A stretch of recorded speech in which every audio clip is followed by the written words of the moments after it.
اکثر یہ ہوتا ہے کہ تاریخ کی سب سے عظیم قربانیاں اور بے پناہ آزمائشیں بس چند لفظوں میں سمٹ جاتی ہیں۔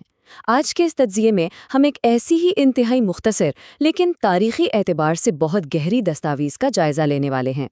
دیکھا جائے تو ہمارے سامنے اس متن میں صرف 2 جملے ہیں، لیکن ان 2 جملوں کے اندر کربلا کے واقعات، وہاں کی شدید پریشانی اور ایک عظیم عزم کی مکمل داستان پوشیدہ ہے۔ ان چند الفاظ کی گہرائی کو سمجھنا واقعی انتہائی ضروری ہے۔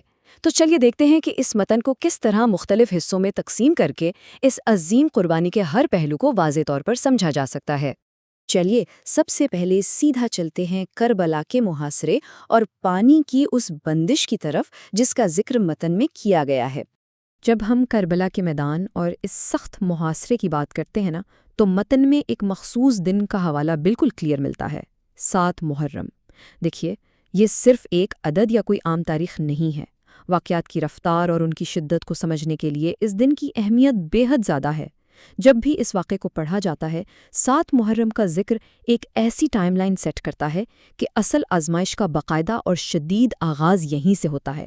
یہ متن ایک طرح سے وقت کے اس خاص مقام پر روک دیتا ہے تاکہ آگے آنے والی تکلیف کا صحیح اندازہ لگایا جا سکے۔ اور یہ چیز اس فرق کو بہترین انداز میں واضح کرتی ہے۔ ذرا تصور کریں، ایک طرف وہ حالت تھی جب 7 محرم سے پہلے پانی کسی نہ کسی حد تک موجود تھا، لیکن پھر اچانک متن کے ٹھیک الفاظ کے مطابق پانی بند کر دیا گیا تھا۔ یہ جملہ حضرت امام حسین رضی اللہ تعالیٰ عنہ کے خیموں کے اندر کی اس اچانک تبدیل ہونے والی کشمکش کو ظاہر کرتا ہے۔ ریگستان کی جھلسا دینے والی گرمی اور اچانک پانی کے حصول کا راستہ مکمل طور پر بند، یہ حقیقت اس اذیتناک فرق کو بیان کرتی ہے جو خیموں کے اندر اور باہر اچانک پیدا ہو چکا تھا۔ اب یہاں سے متن کا رخ تھوڑا بدلتا ہے۔ آئیے دیکھتے ہیں بچوں کی حالات اور اس سارے بحران کے انسانی پہلو کو۔ محاصرے اور پانی کی بندش کے بعد اس بحران کا رخ اچانک ایک انتہائی دردناک انسانی پہلو کی طرف مڑ جاتا ہے۔ لفظ دیکھیے، بچوں کی پیاس اور حالت۔ متن کا یہ حصہ انتہائی بھاری اور سنجیدہ ہے۔ اس چھوٹے سے جملے میں ایک بہت بڑا درد چھپا ہوا ہے۔ خیر، بات اب صرف پانی رکنے کی تو رہی نہیں تھی، بلکہ معصوم زندگیوں کی بقا کا سنگین مسئلہ بن چکی تھی۔ خیموں کے اندر کا وہ منظر جہاں پانی کی ایک بوند تک میسر نہیں، اور بچے جو قدرتی طور پر سب سے زیادہ کمزور ہوتے ہیں، اس سخت گرمی اور پیاس کا شکار ہیں۔ متن لکھنے والے نے اس حالت کو صرف ان چند الفاظ میں اس لیے بیان کیا ہے تاکہ اس کی شدت برقرار رہے اور وہی تکلیف بالکل خالص فارم میں محسوس کی جا سکے۔ اس شدید ترین مایوسی میں ایک روشنی نظر آتی ہے، سکہ سکینہ کا عزم اور ایک ہیرو کا فرض۔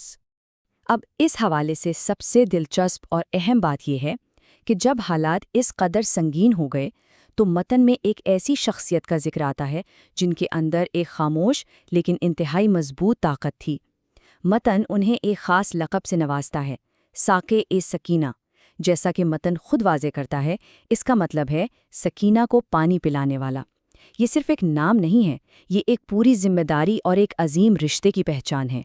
حضرت عباس رضی اللہ عنہ کے لیے متن اس لقب کو استعمال کر کے اصل میں یہ بتاتا ہے کہ اس قربانی اور ارادے کے پیچھے صرف کوئی عام سی ہمدردی نہیں تھی، بلکہ ایک خاص فرض تھا، ایک وعدہ تھا جو اس نام کے اندر ہی موجود ہے۔ یہ چھوٹی سی تفصیل اس خالص ارادے کی بنیاد فراہم کرتی ہے۔ تو سب سے اہم نکتہ یہاں پر یہ ہے کہ متن میں ایک بہترین وجہ اور اس کے نتیجے کا تعلق دکھایا گیا ہے۔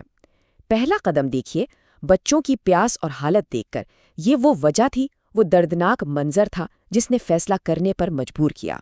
اور پھر دوسرا قدم، پانی لانے کا ارادہ کیا، یہ اس منظر کا باعث نتیجہ اور وہ عظیم فیصلہ تھا۔ حضرت عباس رضی اللہ تعالیٰ عنہ کا یہ ارادہ اچانک یا بے مقصد بالکل نہیں تھا، بلکہ یہ اس بے بسی اور پیاس کا ایک مکمل جواب تھا۔ یہ دونوں قدم مل کر اس عظیم اور تاریخی عزم کو تشکیل دیتے ہیں جس کا ذکر اس ساری قربانی میں سب سے زیادہ نمایاں ہے۔ یہ سب غور سے دیکھنے کے بعد متن کا آخری پہلو ایک انتہائی گہرے سوال پر لا کر کھڑا کر دیتا ہے۔ جب خیموں میں پانی مکمل طور پر بند کر دیا گیا ہو، چاروں طرف دشمن کا سخت پہرا ہو اور بچوں کی پیاس اپنی انتہا پر پہنچ چکی ہو، تو ایسے ماحول میں ایک اکیلے شخص کے پانی واپس لانے کے ارادے کا اصل وزن کیا ہوتا ہے؟ سچ پوچھئے تو یہ صرف ایک کوشش کا ارادہ نہیں تھا، یہ ایک ایسی قربانی کا ارادہ تھا جس نے ہمیشہ کے لیے تاریخ میں اپنے نشان چھوڑ دیے۔ اس مختصر سے متن نے اس وزن، اس قربانی اور اس عزم کی ایسی جھلک دکھائی ہے جس پر غور کرنا انسانیت کی سب سے بڑی آزمائشوں کو سمجھنے کے برابر ہے۔ یہ ایک ایسا سوال ہے جس کی گہرائی پر تاریخ کے نوراق میں ہمیشہ غور کیا جاتا رہے گا۔